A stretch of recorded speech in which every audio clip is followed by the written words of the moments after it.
So I was talking with an actor the other day, and I was asking the actor, I said, who are you working with? Are you working with an agent? And the actor said, no, I freelance a lot. I said, you what? He said, I freelance a lot. I was like, oh, you freelance a lot. So we're going to talk about Sir Freelance a Lot in this episode of Casting Actors Cast.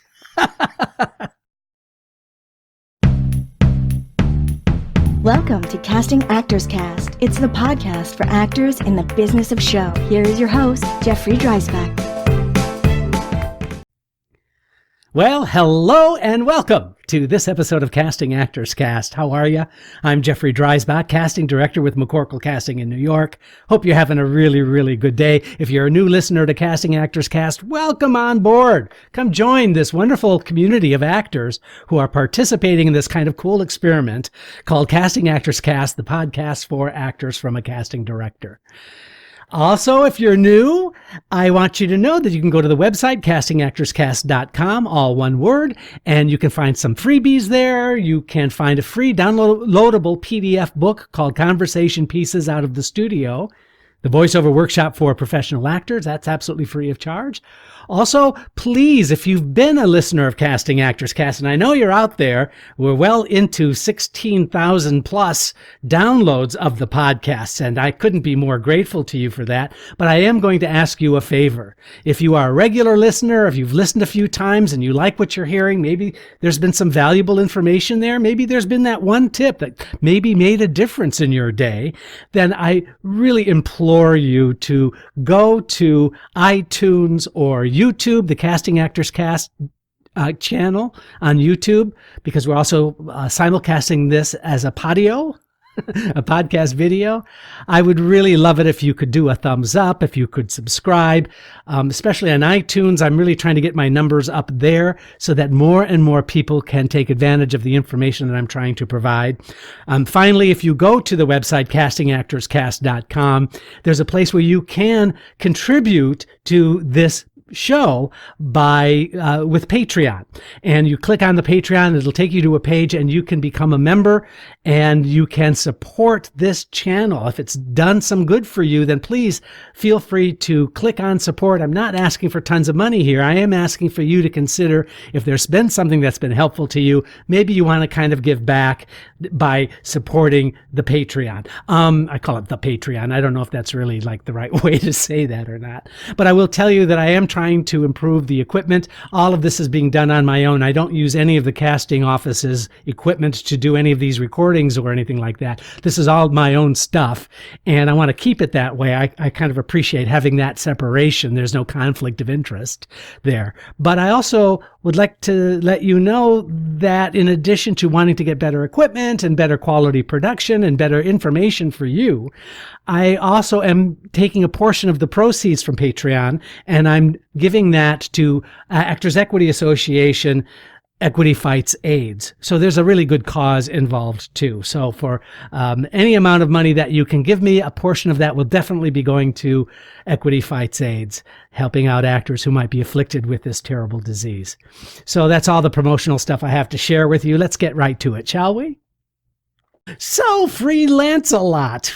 First of all, when a freelancer tells me that they're freelancing, like Sir Freelance a Lot.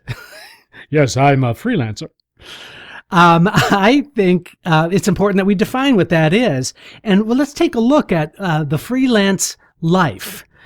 Because as an actor, you're constantly wanting to find job opportunities. You're constantly looking for work. That's part of your job description, is to look for work.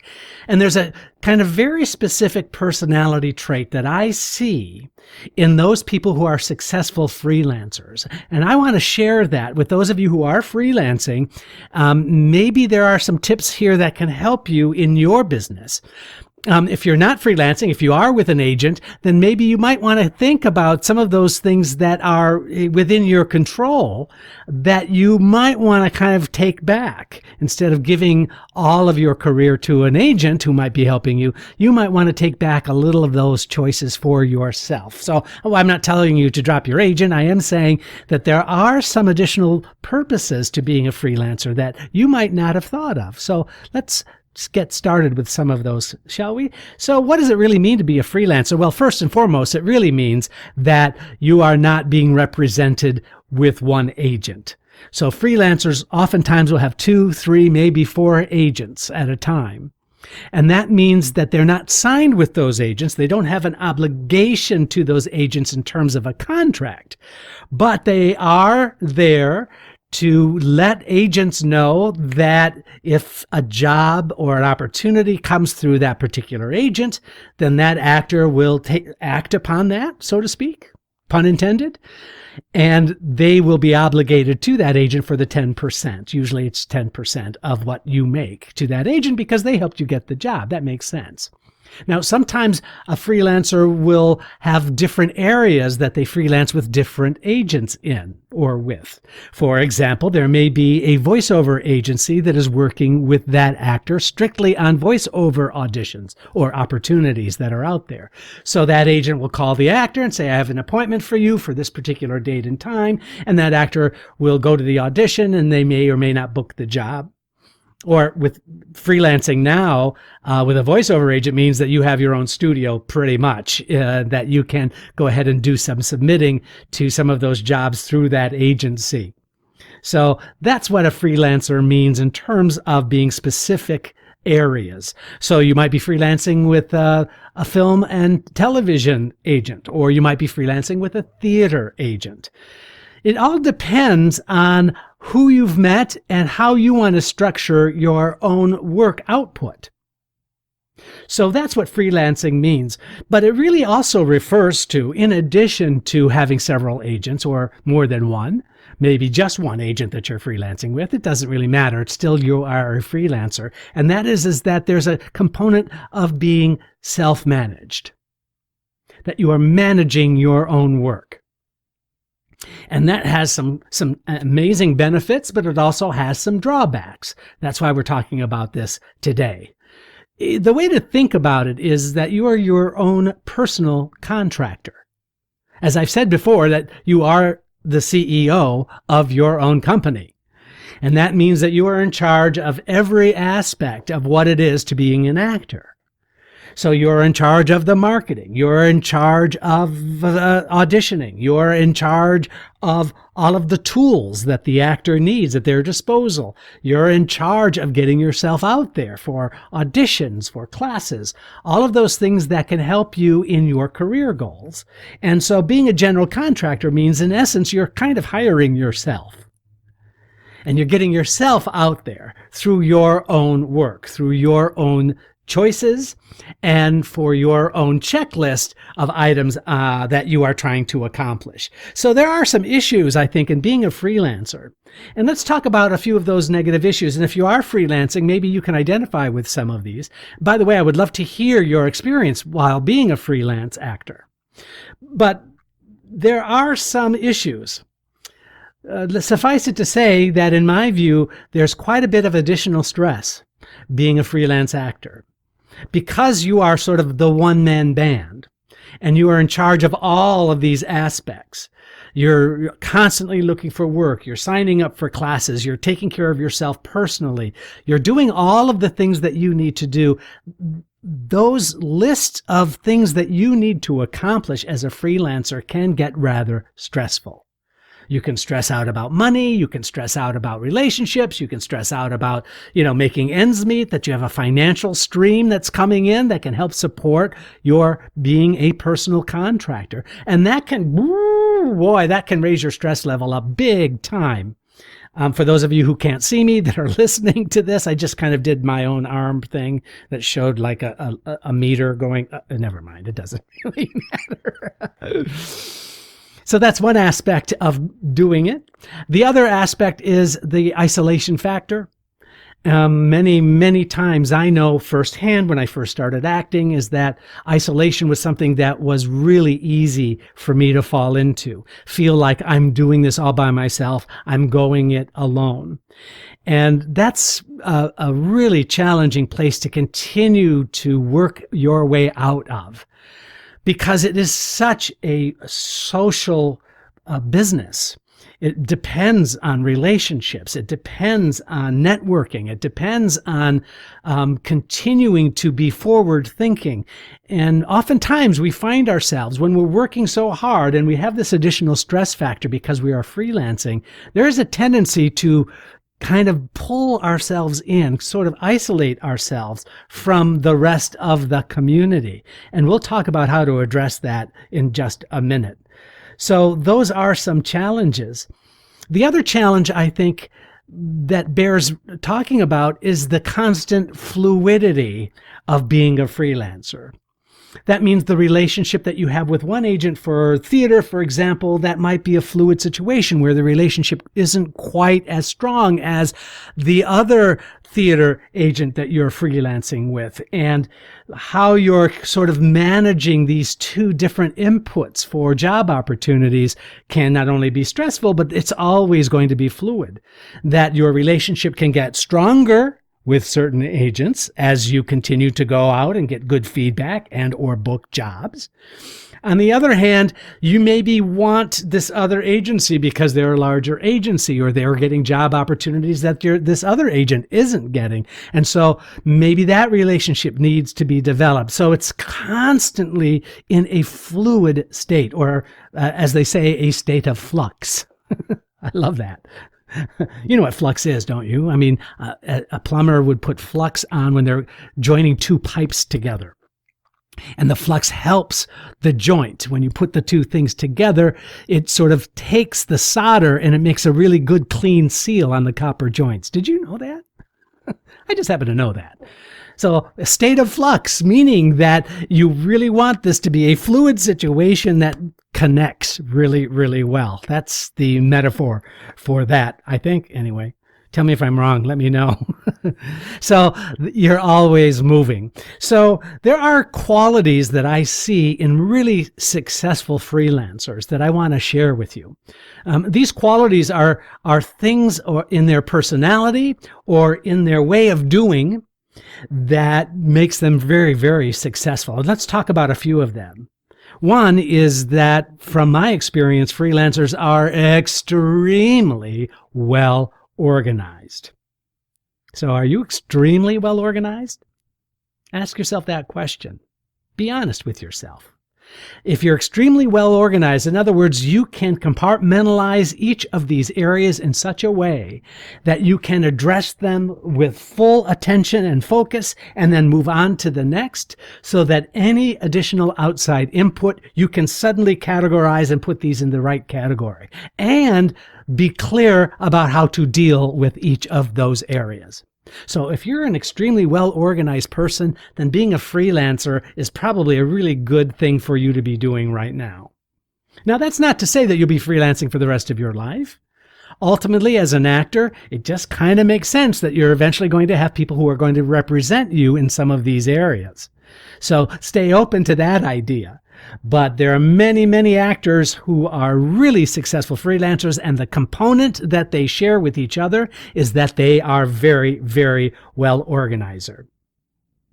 The second thing that I find in freelancers is that they have access to all kinds of resources all the time, that they really know how to get questions answered. Not only questions, but situationally, they know who to talk to or how to get problems addressed very, very easily. And that means, and that's the third point, the third point about that is that they are really well connected in terms of networking. That they have all kinds of relationships with all kinds of different people in the business, so that if there is a question or there is a concern or there is a situation that they need some help with, that they can use their network, reach out and get the answer. Now, a lot of times actors who are being represented by agents, they don't have that ability. They rely on their agents to provide information about a particular project or about whatever. It doesn't matter. Whatever it is, that sometimes it's the agent who will provide that information. But a freelancer will take advantage of their networking skills and be able to get themselves and put themselves out there in such a way that they not only get the answer, but they really do self-employ their own ideas of how to make something happen. In other words, they use the input of others to create their own answers. It's really kind of an amazing thing. And finally, I think the thing that I see happening in freelance folks are that they really understand that there is a protocol. There is a natural order of things when you're freelancing. And let me explain what I mean by that. So Agent A calls you up, and maybe it's an agent that you're freelancing with for film and television, and Agent A calls you up and says, I've submitted you for a television project. And maybe Agent A is somebody that you've just kind of gotten to know a little bit. Maybe, and of course you want to say thank you very much, and you take the information down about the project, and they're just submitting you, meaning they're just sending that information to the casting director for considering you for a particular part. So that's great. Now let's just say Agent B calls you 5 minutes later and says, oh, I'm going to submit you for a television show. And guess what? It's the same television show. And this happens more than you might think. So now Agent B is submitting you for the same thing. So let's just say, for the sake of discussion, for the sake of this exercise, that Agent B is a more powerful agent. Maybe Agent B is an agency that you want to work with. Maybe Agent B is the better choice in terms of getting you an audition for that television project. So what do? So the moral dilemma is, and the unwritten rule is, that whoever gets you first or lets you know first is the agent that should be responsible for that project. Now, that's a tough one, right? Maybe you have a better relationship with Agent B, or you want a better relationship with Agent B, so that if you say, thank you, I'll thank you for letting me know, and I'll accept that submission, and let me know if you can get me an audition. But maybe Agent A is the one that called you first. How would you handle that? It is truly a moral dilemma. You have to answer that own question. You know what? I can't answer that for you. I can't answer that for you because I cannot tell you what the right thing to do is. I know that there's a moral component to it. If Agent A is on the ball that gets you first, then maybe they should and deserve to get whatever happens, whether you get that audition or not. On the other hand, Agent B might get you the audition, but they weren't the first ones to call you about that. Now, there's another whole side to this freelancing thing when that happens. That dilemma happens. And that is, you might just piss Agent B off because you'll say, oh, I'm sorry, somebody got me, submitted me for that earlier. Very, very sorry. Agent B might say, well, okay, fine. Let me know, whatever, bye. You might have just put yourself in jeopardy because that agent now either has to decide that they have to work a little harder on your behalf to get you first, or more likely, that agent may say, well, if they're already working with somebody, then maybe I don't need to even bother working with them. And that can be a very stressful thing for the freelancer as well. So sorry about that. I'm presenting all of these issues that could happen that are kind of negative and upsetting, but that's the life of a freelancer, I think. So that's hard, right? You'll have to decide how to play that out, depending upon your relationship with any of these people. But suffice it to say that a freelancer has to be able to switch hats really, really easily. So you have to go from the actor hat to putting on the business hat, to putting on the student hat, to putting on the relationship hat, to putting on the networking hat. There's all kinds of hats that you have to wear. And I have found as a commonality, good word, that freelancing actors are able to switch hats pretty easily. So who should freelance? Well, who are the best candidates for freelancing? Well, I've already mentioned about the organizational aspect. I've already mentioned about being able to network fairly easily and to outsource, resource, and all of those components that are seen in those who are freelancing. But, frankly, almost everyone who starts out professionally should consider themselves a freelancer. And I know it varies by the opportunities that are available out there to you. But as an actor, you're sort of hanging up your own shingle anyway.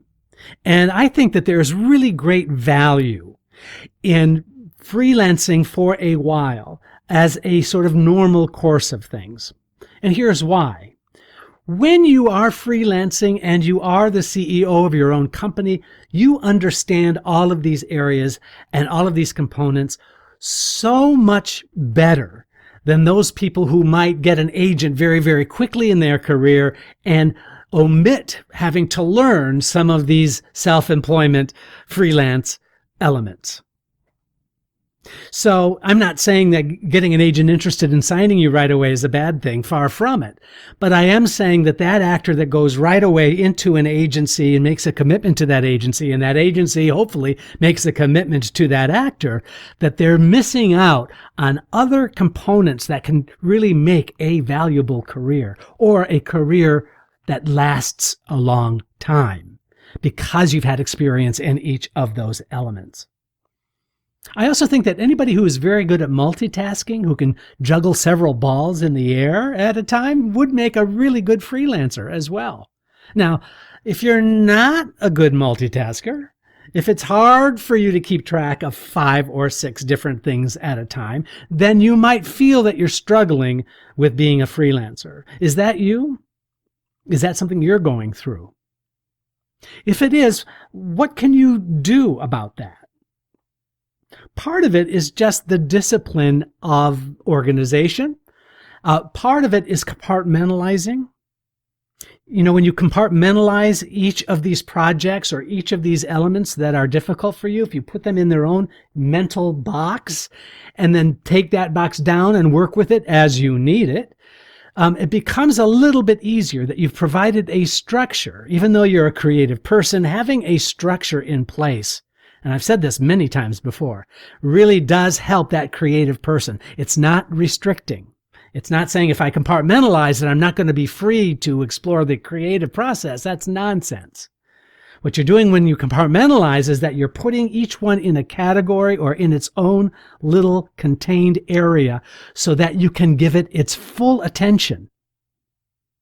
And so a good freelancer knows how to multitask and juggle all of those balls. So I hope that that's been helpful to you. I really appreciate having a community of actors who are letting me know that they're listening and watching Casting Actors Cast. So you're already part of a community because you're listening. Letting me know only helps solidify those choices that you're making. So please let me know that you're listening to Casting Actors Cast. I'm Jeffrey Dreisbach. Have a great day. We'll see you next time on Casting Actors Cast. Casting Actors Cast is made possible with your support just by listening. Please like, share, and subscribe wherever you get your podcasts.